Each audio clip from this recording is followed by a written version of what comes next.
How to add multiple accounts on TikTok. Let's get started. So, if you want to have multiple accounts logged in and switch between them easily, here's how you can do it.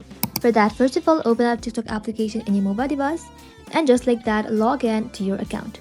Once logged in, you will need to go ahead and simply tap on this profile like icon right over here, and then you will be able to find an arrow next to your username. Tap onto it, then tap on add account.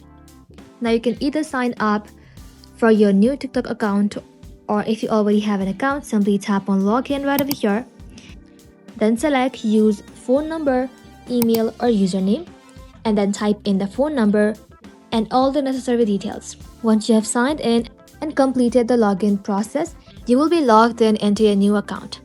If you want to switch between them, just go back to your profile, tap on this arrow, and you will be able to find all of the accounts you have logged into.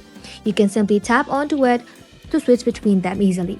That's it. That is how you can add multiple accounts on TikTok. Thank you all for watching. If this video was helpful, consider subscribing to our channel and liking this video.